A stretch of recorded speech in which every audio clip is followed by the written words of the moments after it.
Welcome on into Cronkite Sports Live. Thank you very much for joining us in our downtown Phoenix studio. This man right next to me is Harley Yearout. I'm Rob Werner, and we got a jam-packed show. There's too many sports going on right now, Harley, with football, basketball, baseball. I don't even know where to start. You know, Rob, it sounds weird to say that ASU football is going on in the spring, but it is in full swing for the Sun Devils right now. I mean, Harley, it sounds weird to say that Herm Edwards is the coach of Arizona State football, but that's real. That's actually a thing. Anyway. Arizona State baseball kicked off its season with a bang last week, sweeping Notre Dame in a 3-game set. It wasn't just that ASU won the 3 games, but the manner in which Tracy Smith's team dominated. The Devils scored a total of 46 runs in the series, and for more on the weekend and the latest with this team, we now welcome in our baseball analyst, Jacob Rudner. Jacob, thanks very much for joining us, and let's get right into it. ASU has been scoring quite a few runs early on this season. What do you attribute that success to? Well, the early offense has obviously been impressive, and what's been the most impressive is that it's been 1 through 9 production. The order starts with Trevor Hauver, and he's done a great job at just getting on base, and then all the way through 2, 3, 4, and then all the way down to 9. Drew Swift has been incredibly productive at the plate as well in the 9-hole. He hit 3 doubles in their most recent game against San Diego, and he only hit 2 doubles last year, so great improvement right out of the gate for the Sun Devils on offense, and it showed in the run production, 58 through 4 games. ASU has won their first 4 games, 4-0 start. You mentioned Trevor Hauver, but there's so many Sun Devils that have very lopsided numbers right now due to the success. Who are some of them? Well, Spencer Torkelson is obviously a name we can talk about. He just won the Pac-12 Player of the Week. Right behind him, Hunter Bishop. But like you just said, the guy I want to talk about is Trevor Hauver. He leads the nation in walks right now with 11 in just 4 games. His on-base percentage through the roof at .636. Striking out only 4 times. The plate discipline's been there. The walks have been there. And he's just been incredible, setting up Spencer Torkelson to get pitches to hit, with Torkelson hitting right behind him in the 2-hole. Hauver obviously in that leadoff spot. So Jacob, ASU's taking care of business so far, winning their first 4 games of the season. But these games have come across teams that haven't been great teams. So is this non-conference schedule going to get tougher for ASU? To be perfectly honest with you, Rob, not really. It stays pretty simple throughout the rest of the schedule. Michigan State does ramp it up a little bit in terms of competition, but even they have struggled in the past. Where things really get hard in terms of the out-of-conference schedule is with Cal State Fullerton. They've been an extremely good team this year, and in years past, they figure to be the Devils' hardest competition until Pac-12 play starts with Washington State. New Mexico State also right before that Washington State set of games, and those should be pretty difficult. But other than that, out-of-conference play, pretty simple this year. Jacob Rudner with the latest on this team and the season's coverage just getting started, so make sure you check out Rud's work on CronkiteSports.com. The men's basketball team returned to Tempe after coming off yet another road split to host the Stanford Cardinal. The Devils had a sense of urgency, knowing every game counts in their race for an NCAA tournament bid. With the potential departures of freshman guard Lugan Storr and senior Zylan Cheatham afoot, Hurley called for ASU fans to pack the stands for their final 2 games at home, and the Devils did not disappoint, defeating the Cardinal 80-62 to keep their tournament hopes afloat. Our Tyler Manning was there with all the coverage. Coming off a career high against Utah, Rob Edwards looked to lead ASU to victory in a revenge game with the Stanford Cardinal. After a few struggles early on, the Devils took full control. It was death by 1,000 jump shots for the Cardinal, as Edwards and fellow guard Remy Martin used everything from pull-ups to spot-ups in lengthening ASU's lead. Throw in an invitation to Zylan Cheatham's block party, and the route was on at the bank. On Wednesday, Bobby Hurley rocked a smooth black collared shirt that he thought embodied the way his team played on the night. This is my gangster shirt, and the guys played like gangsters out there, and they played hard. They took control of the game. They really they battled, they fought, and so I enjoyed wearing my black shirt tonight. His energy today was amazing. You know, his talks, his speeches were amazing. So when I see that and I hear about that, it just makes me go harder, and that's what we did today. ASU was burned by the 3-ball in their loss at Palo Alto earlier in the season. But in Wells Fargo Arena, they held Stanford to under 10% from beyond the arc. The Devils' final home game and senior night comes Sunday against the Cal Bears. From Tempe, I'm Tyler Mannion, Cronkite Sports. With ASU Hockey's final series of the regular season coming on the first 2 days of March, the Sun Devils appear to have locked up a spot in the NCAA Hockey Tournament. With the team already at 21 wins on the season, the topic in question is where they will be seeded. The Sun Devils will play their final 2 games at Minnesota, and there are a myriad of outcomes for their potential seed. Our Michael Gutnick has all the info you need to know in this week's Impact. It has been one of the most surprising stories in all of college hockey. With a mountain of milestones and as many wins as their first 3 Division I seasons combined in their 4th year, the Arizona State men's hockey team has done all but sealed its at-large NCAA tournament bid. Unlike football or basketball, hockey turns to the pairwise ranking system to select and seed the 16 teams into the tournament. ASU stands at number 8 with only 2 games left in Minnesota. If the tournament began today, the Sun Devils would be a number 2 seed and play Western Michigan in Fargo, North Dakota. With a bye week beforehand, the Sun Devils' eyes will pay close attention to the teams right below them in the pairwise rankings. Cornell, Western Michigan, Providence, and Clarkson are all within striking distance of ASU as they embrace the final stretch of conference games. However, according to the pairwise probability matrix, the Sun Devils own an 87.4% chance to finish in the top 10 of the pairwise, which would mean that for the first time in its young program history, ASU would automatically earn an at-large bid.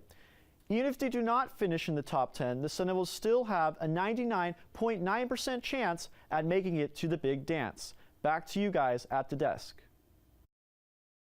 After wrapping up the regular season a couple weeks ago with a sweep over GCU, ASU Women's Hockey is out in Las Vegas this weekend for the Western Women's Collegiate Hockey League playoff tournament.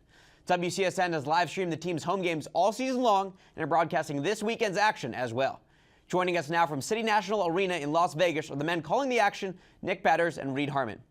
So guys, I know ASU already played today against number 7 Colorado. How did they play? Yeah, Rob, it was a tough one for the Sun Devils. They fell 3-1 to the number 7 team in the country, the Colorado Buffaloes. But it wasn't necessarily a bad game for ASU. They were only down 2 goals heading into the 3rd period. It was the closest that they'd ever played Colorado before. And then they brought it within 1 on a power play goal from Alyssa Ayers. Now Colorado, the Buffs, really good, and they countered quickly. Eventually, ASU fell 3-1. And while Colorado had double the shots, it was the best performance ASU's ever put up against Colorado. The shot total, I don't think necessarily indicates how close of a game that was. ASU, an exciting game coming up tonight against GCU.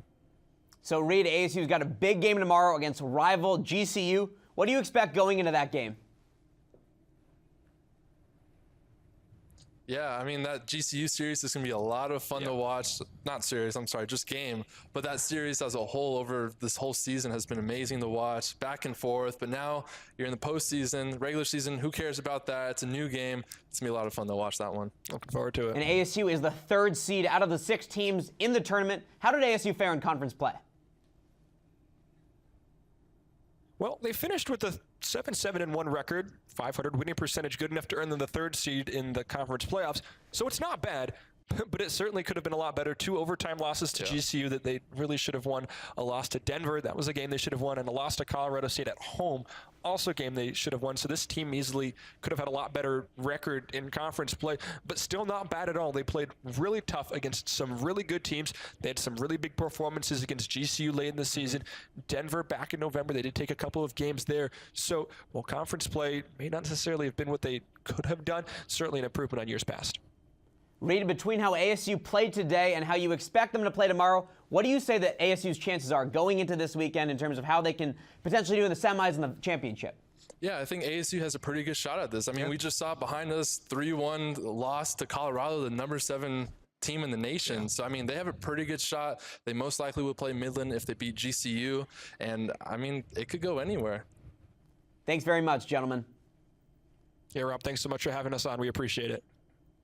And now you guys can see a graphic of ASU's schedule and the rest of the tournament schedule for the rest of this weekend. You can see ASU taking on GCU tomorrow at 9:45 p.m. That game will be broadcasted live on Facebook. While the men's team continues to fight to make the NCAA tournament, the women's team finished a fight of its own. The Sun Devils trailed by as many as 18 points who went on a magical 20-0 run to defeat the Utah Utes 60-58. And to break down that run, we welcome in WCSN basketball analyst Gabe Swartz. Gabe, we're just going to get right into it here. Obviously, the Sun Devils were slacking in the first 3 quarters, and they came out in the 4th quarter. What was the difference in their attitude or mentality in this one? Well, in the first 3 quarters, it seemed like ASU was just playing individual defense. That's what Charlie Turner-Thorne said. In the 4th quarter, though, they started playing some team defense, as you'll see here on the film. As you see, Johnson Chapman, she drops down to help Kiana Ibis. Robbie Ryan has the option to come up and help on the pass, but she doesn't, forces Johnson Chapman to close out. They can't get there, so it's an easy 3 for the Utes. Whereas in the 4th quarter, when Robbie Ryan gets screened, Sharnae Johnson Chapman's able to get around the screen, help, she hedges, then she helps, and is able to recover to block the shot that gets ASU out on the fast break. So defense gets it going for ASU. That would lead to great offense as well, because if you're going to score 20 points in an 18-point comeback, you have to score as well. But ASU, good defense there. Very well said, Gabe. You talked about offense. Someone needed to carry the load on a 20-0 run. Who was that for the Sun Devils? Well, it was Robbie Ryan. She scored 10 of her 11 points on the afternoon during that 20-0 run, so she accounted for half of the offense. And you'll see she gets the whole run started with an easy layup. Utah in a zone set here. You'll see Robbie Ryan down here in the little corner. She fades the corner. Riley Richardson orchestrates the offense, comes around a screen from Johnson Chapman, feeds it over to Van Hefty. Ryan slips back door, easy layup. That got the whole run started. That was the first 2 points in the 20-0 run. Then later on, Johnson Chapman helps out Ryan on defense. She also helps out on offense, clearing up space for Ryan. She's able to knock down the 3 here. That cuts it to 5 points. That's when it got really real for the Utes, and you could see the pressure amp up. Absolutely, that 20-0 run, one of the best in any sports history in Arizona State athletics. But we'll take a look ahead for this women's basketball team. The next 2 teams they play are either ranked or receiving votes. What can you tell me about their upcoming games? Well, they've got tough ones against California on Friday in the Bay Area, and then on Sunday against number 7 Stanford. Charlie Turner-Thorne said with those 2 matchups, as well as the Oregon schools coming into Tempe next week to end the conference play, that they're treating it like the NCAA tournament. They've got to win out. They want to keep that number 4 seed for the Pac-12 tournament, and that starts with 2 tough matchups this weekend. Gabe, thank you for coming on. For more of his work and all of the women's basketball coverage, head to cronkitesports.com. It's never too early to talk about college football, right? There's been brisk weather throughout the valley lately, but that hasn't been keeping Herm Edwards' football team from continuing on with its spring practices. The Sun Devils are in the midst of wrapping up their 3rd week of action with the team's annual spring game set for Thursday, February 28th at 7 p.m. There's a new buzz by Sun Devil Stadium, and it's all surrounding a new quarterback competition once again. 4 different signal callers, 4 different styles, but only 1 open job as the QB1 at the top of the Sun Devils depth chart. It appears right now that we could be in store for more of a 2-man race between junior Dylan Sterling Cole and true freshman standout Jaden Daniels. ASU returns both offensive and defensive coordinators Rob Likens and Danny Gonzalez after the team's 7-6 finish to last season. ASU's season opener is set for August 29th against Kent State from Sun Devil Stadium. The ASU wrestling team closes their season at home on Friday in the Beauty and the Beast meet, meaning the wrestling team and the gymnastics team will compete at the same time and same place in Wells Fargo Arena. They will both honor their seniors following the conclusion of competition, but before the Beauty and the Beast meet begins and the teams wrap up their season, we had a little fun and threw them into the Ring of Fire.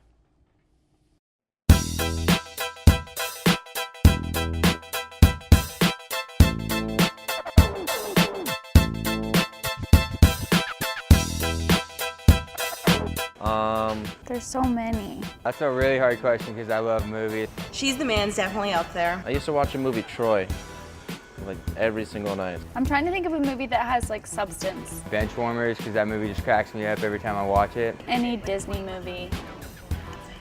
Maybe Up. So I guess probably Troy. Actually something intellectual, because if I was watching it for the rest of my life, I mean, that'd get pretty exhausting to watch Up.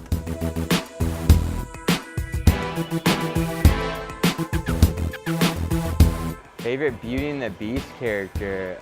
Oh gosh, Belle. I like the Beast, I guess. I don't even know the character of the video. Definitely Belle. Probably the Beast. Seems like he's a mean guy and then ends up being like the sweetest guy in the show. My favorite, the princess. What's her name? Belle. Belle.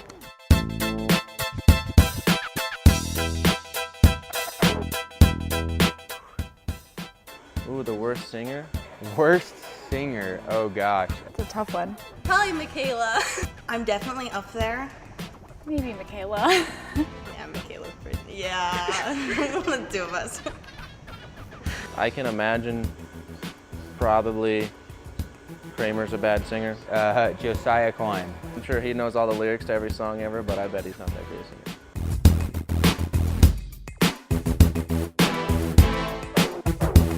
Oh man. Cairo and Jasmine Russell. Definitely Navante. That guy is super athletic. Jess Ginn, she's just so aggressive. I feel like Cairo would be really good. Navante is pretty athletic. When does that happen? Just on the fly, you just don't know. Definitely not Cade. Cade can't do anything like that.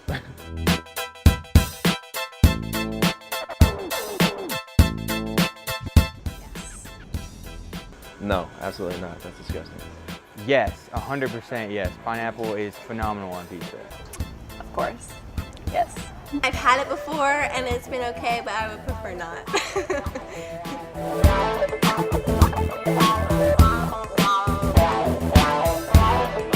Oh gosh. Do I have to do that? He's always got his tea in his hand. He takes a drink. He's like,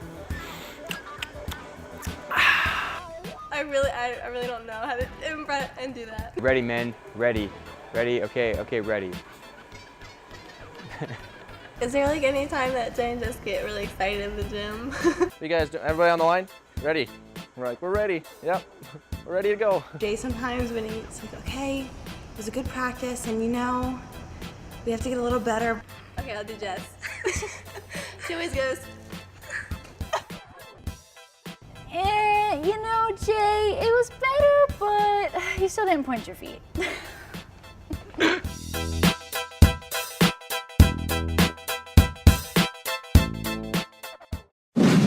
Now is one of my favorite segments in this show. We're going to spend some time with social media, and with that, we welcome in our social media expert, the one and only Alex Scott. Alex, thanks for being here. It's great to be here, Rob. Talk some Sun Devil social media with you guys. So what do you have for us, Alex? Well, you guys might know that Sun Devil Hockey picked up their 21st win of the season last weekend, and the team's been having a little bit of fun on Twitter with all the newfound national attention they've been getting, and one of the outlets called them America's team, calling them USA. The rise of USA as a Division I hockey contender has been inspiring. Guys, in the spirit of this tweet, who actually is America's team?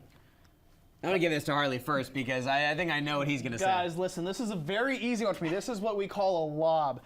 America's team is the Dallas Cowboys. There is no debate about this. I will hear none of it.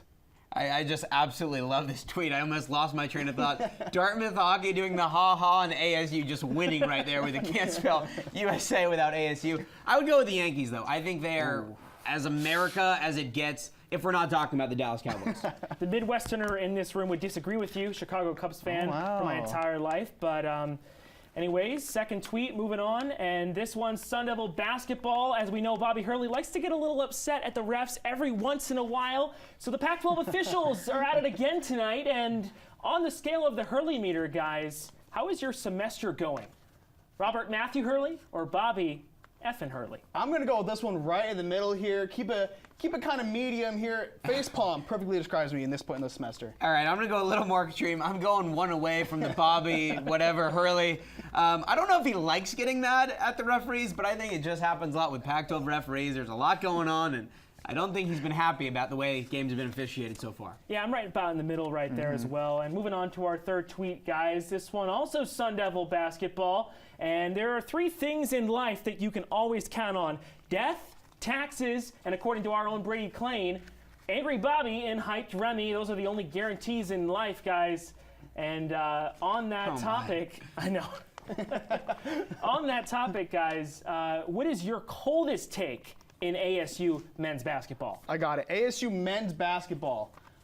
Bobby Hurley will get another technical before the regular season ends. First of all, Brady Klein, great job with these pictures. Second of all, mine is Tayshaun Cherry making a three-pointer that's probably meaningless and going, you know, just giving some kind of a taunt to the bench. He does it every time. I love it. I'm going to go with Zylan Cheatham getting 2 dunks in a game. That's going to happen. 2 dunks. That's great. I would say 3, honestly. I think we have a solid group of takes right there. I don't know if that's what we have, but we have something. Alex, well, thanks you guys so much for having me on. Thank you for joining us. If you followed anything about ASU softball, you've probably heard about the big-time names in Giselle G. Juarez and Daniel Gibson they lost due to transfers this offseason. This season, the Devils pitching staff is essentially a bunch of new faces, with the likes of Cielo Meza out of Long Beach State, Michaela Santa Cruz, and Samantha Mejia from Fresno State. Meza specifically was a get for the program as she won Big West Pitcher of the Year in 2018, leading the conference in wins, strikeouts, and ERA.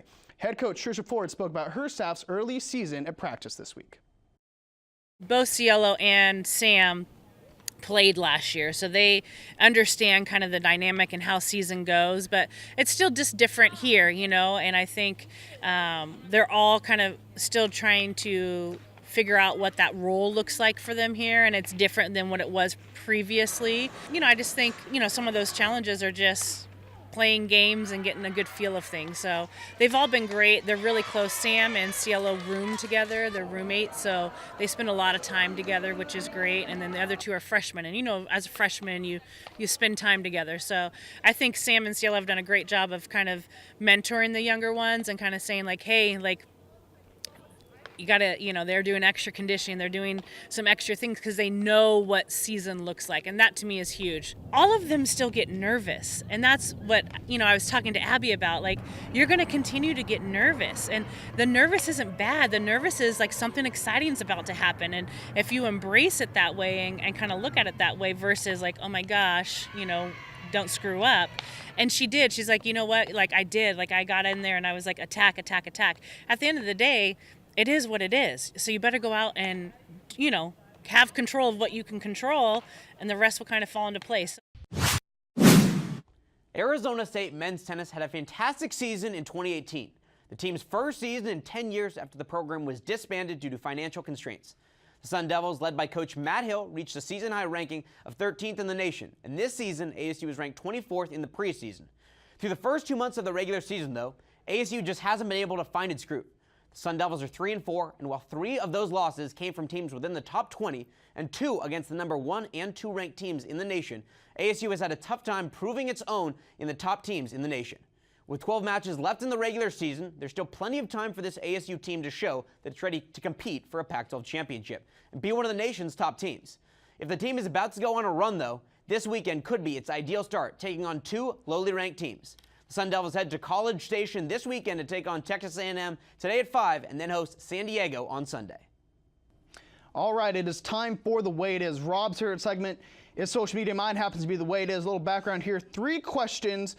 Whoever answers the best, the producers will decide in the studio, and they will get to rant for a little bit. Rob, let's just go ahead and get right into it. ASU's spring football game is next week. What is the number 1 thing you'll be looking out for in that one? Okay, so everybody's going to talk about the quarterback battle and how that is the biggest thing in the world. I'm going to look at the defense. The defense was so young last year, starting 6 true freshmen at one point. How has this defense grown and gotten better? I want to see what Danny Gonzalez has dialed up next Thursday. The defense is certainly a big one, but I'm going to go with that quarterback controversy you mentioned. I think after fans have seen Manny Wilkins under center for 3 years, this is a big step for Arizona State football to really guide them for the future. That defense will be huge, but I'm going to go with the quarterback situation. All right, so from football to basketball, ASU Women's Hoops had that amazing 20-0 run to overcome an 18-point deficit and beat Utah. Harley, what's the best sports comeback you've ever seen? Rob, this one is going to be very near and dear to your heart, San Francisco native. The Cleveland Cavaliers coming back from a 3-1 deficit to defeat the Golden State Warriors has to be the greatest sports comeback I've ever seen in my lifetime. I'm going to go with the New England Patriots. They were down 28-3 with just about 3 minutes to go in the Super Bowl. I didn't think there was a chance they could come back from that game. Somehow they did. I think that's one of the best performances we've ever seen, not just out of Tom Brady, but in sports history. It's a great one. We've been spoiled with some great sports comebacks in our lifetime. I'm going to ask you this last question here. Which Sun Devil squad does best in its respective NCAA tournament? Men's basketball, women's basketball, or men's hockey? I'm going to go with men's hockey. I think that this team is kind of on a roll right now and just has the feeling and the energy that it's going to be the team. Up front, I'm going to cross off men's basketball. I think they could very well be a one and done as they were last season. I'm going to go with women's basketball. I think that Charlie Turner Thorne's team is one of the most underrated in Arizona State athletics, and I'm going to go with them to make a deep run in this season's NCAA tournament. Okay, so definitely a fair answer. Now we're going to wait to see who our producer Troy in the studio thinks deserves this one. Feeling good. I'm feeling good as well, but I'm just curious who it's going to be. I know I got one. Oh. Well, there we go. Butler, Wichita State, George Mason. You're probably wondering why I just rattled off 3 very small Division I basketball programs. Well, each was responsible for a Cinderella run in March. Though the Sun Devils are expected to have both their men's and women's basketball teams reach the NCAA tournament, all eyes should be focused on Sun Devil hockey as the program looks to pen the narrative to its own storybook ending. For head coach Greg Powers, the season was intended to be another stepping stone for a fledgling program budding with young talent. The Sun Devils had never won more than 10 games in a season at the Division I level, let alone compete for a spot in the 16-team field. Written off as an inexperienced, independent program with little to no shot of making noise this season, Powers and ASU has continued to silence doubters each of the steps away, breaching the top 10 of the all-important Pairways rankings while knocking off numerous ranked opponents along the way. With the Sun Devils on the brink of becoming the first independent team in 27 years to receive an at-large bid, it seems as though the timer on their magical run will have to wait until spring to strike midnight. And that's the way it is. All right, it is time for top plays. We're going to start number 3 here. The Arizona State women's basketball team. We talked about that 20-0 run earlier to defeat the Utah Utes. ASU down 3 late. That 3 is no good. Kicked out to Robbie Ryan, who absolutely nails this 3. That was her 10. She had 10 points in that fourth quarter, Rob. None bigger than those right there. Just could not believe that run from ASU women's basketball. We're going to stick it with basketball. Oh my gosh, is that LeBron James? Nope, it's actually Zylan Cheatham. No block by James, this time blocked by Cheatham as ASU gets a big win over Stanford. Zylan Cheatham, his senior day coming up this Sunday against Cal. That is what we call Windex. Number 1, we're going to go to ASU Hockey, 99.9% chance to make the tournament. PJ Morocco is a big part of that, seals the deal in OT against American International, giving ASU their 21st win of the season. Let's watch that again in slow motion. So pretty there, Rob. So nice, you got to see it twice. Who wants to go to Morocco? I want to go wherever PJ Morocco is going. Fantastic goal there. Fantastic work by our entire team putting together this entire show, especially Troy Tauscher behind the scenes. But for Harley Yearout, I'm Rob Werner. Thanks very much for tuning in to Cronkite Sports Live. Same time, same place next week. We hope you join us then.